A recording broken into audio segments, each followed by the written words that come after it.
Hello everyone. Let's start our new chapter number 5, that is MS Excel 2007.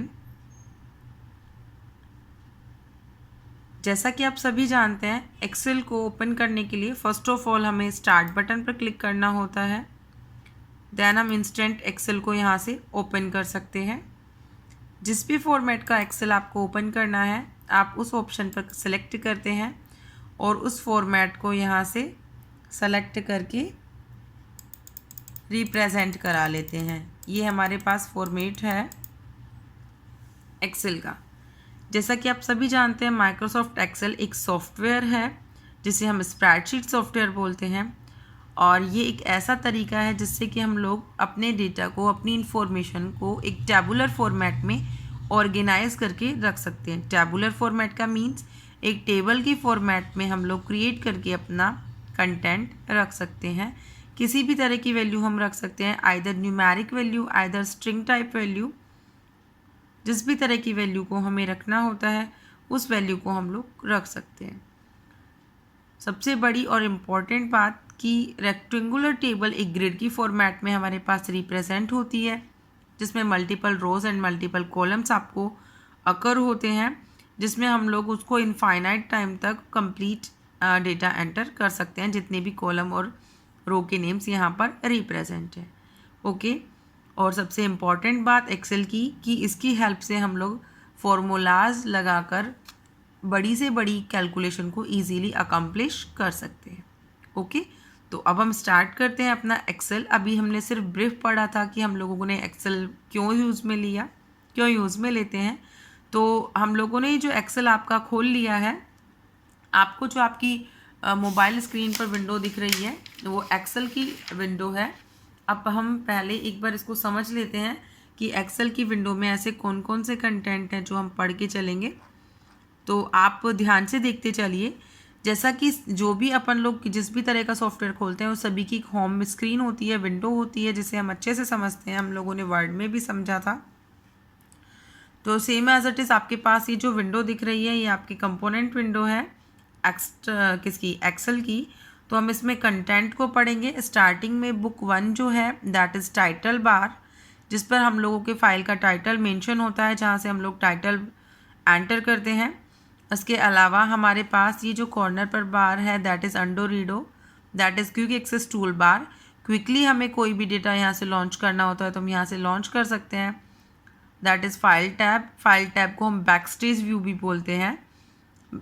Window office 10, 13 and 16 में backstage view आपको मिलेगा। इससे पहले वाले वर्जन में बैकस्टेज व्यू नहीं मिलता। इसमें हम लोग ओपन करना, न्यू करना, इन सभी कंटेंट को रिट्राइव करते हैं। ओके। इसके बाद आपको ये जो व्यू दिख रहा है दैट इज़ मीन्यू बार, जिसमें अलग अलग मीन्यूज़ आपको रिप्रेजेंट हो रहे हैं और ईच एंड एवरी मीन्यू का अलग से रिबन आपको यहाँ पर रिप्रेजेंट होता है। जैसे कि आपने होम टैब पर क्लिक कर रखा है तो होम से रिलेटेड कंटेंट आपको यहाँ पर शो हो रहा है। ओके। उसके बाद हम बात करते हैं जिसे हम लोग बोलते हैं रिबन। ठीक है।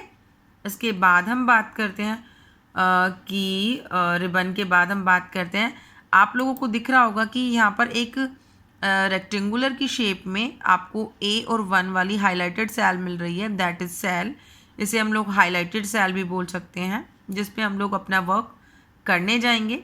इसके बाद में आपको ये 1 2 3 4 दिख रहा है, that is called row heading, and ABCDEFG that is called column heading.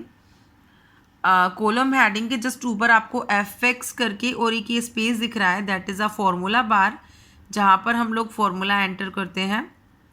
जिस भी तरह का फॉर्मूला हम यहाँ एंटर करेंगे, जो भी कंटेंट मैं यहाँ लिखूँगी आपको फॉर्मूला बार में रिप्रेजेंट होगा। लाइक मैंने HG लिखा तो आप देखेंगे कि ऊपर आपको फॉर्मूला बार पर भी वही कंटेंट रिप्रेजेंट हो रहा है। ओके। आफ्टर दैट हम बात करते हैं कि इसके बाद में हमारे पास ये टैब्स हैं जो कि डायलॉग बॉक्स लॉन्चर कहलाते हैं। इस पर जब हम लोग क्लिक करते हैं तो इन टैब्स के साथ में जो भी इनका कंटेंट है जिसकी वजह से ये डायलॉग हमारे यहाँ लॉन्च होंगे, उन्हीं सभी डायलॉग बॉक्स लॉन्चर्स का डायलॉग यहाँ पर रिप्रेजेंट होता है, तो इसे हम डायलॉग बॉक्स लॉन्चर बोलते हैं। इसके बाद अगर हम सबसे नीचे नीचे बात करें, दैट इज़ स्टेटस बार, जिसे हम स्टेटस बार बोलते हैं, जो कि हमें बताता है कि हमारे शीट का स्टेटस क्या है। आप सभी देखेंगे कि शीट 1 जो है वो एक्टिव है, जिस पर हम काम कर रहे हैं, और उसके बाद में आपको यहाँ पर प्लस साइन देखने को मिल रहा है। ये प्लस साइन क्या काम करता है?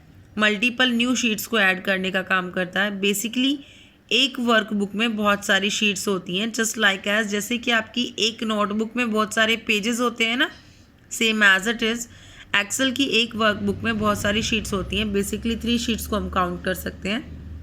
अगर हमें शीट 2 करनी है तो हम इस प्लस पर क्लिक कर देंगे। जैसे ही आप प्लस ऑप्शन पर क्लिक करेंगे,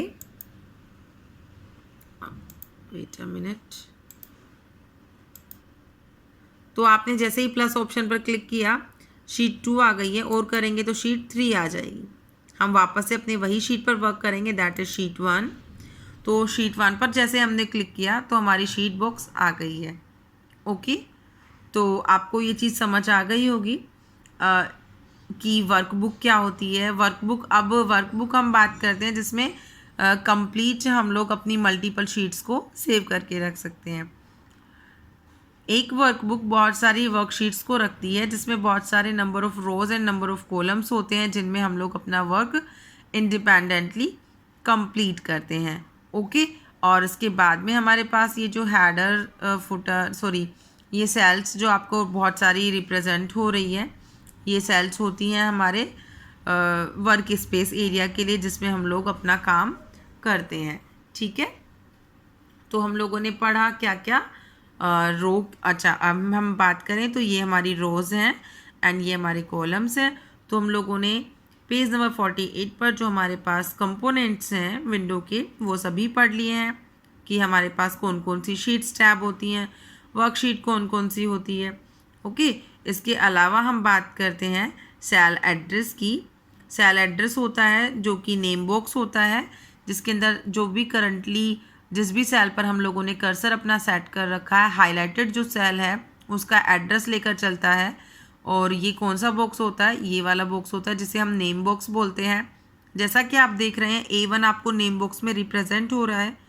अगर आपको समझ नहीं आ रहा है तो कैसे समझिए, जैसे A1 कैसे है, A कॉलम और first row, that is called A1। ठीक है, तो ऐसे जब भी हम रो और कॉलम के कॉम्बिनेशन से कुछ भी वर्ड लिखते हैं, वो होता है cell range. Okay, cell range को मैं आपको आगे भी समझाऊंगी, जिससे आपको समझ आएगा एग्जैक्टली सेल रेंज क्या होता है। देखिए, अगर मैं सेल को दूसरी सेल को सेलेक्ट करती हूँ तो यहाँ नेम बॉक्स में दूसरा कंटेंट आ गया, सी रो सेकेंड कॉलम। ओके, तो उम्मीद करती हूँ आपको ये कंटेंट समझ आए होंगे। अभी तक हम लोगों ने सिर्फ इतना काम किया है कंपोनेंट्स ऑफ विंडो तक। तो आज का आपका होमवर्क है कि आप कंपोनेंट्स को नोटबुक में नोट डाउन करेंगे, कंप्लीट को रीड करेंगे। कोई भी एक सिंगल टॉपिक अगर आपको समझ नहीं आता है तो आप मुझसे हैंड टू हैंड पूछेंगे। ओके, वर्क कीजिए और रेगुलर मुझे सेंड कीजिए। Till then keep learning, keep watching, bye bye.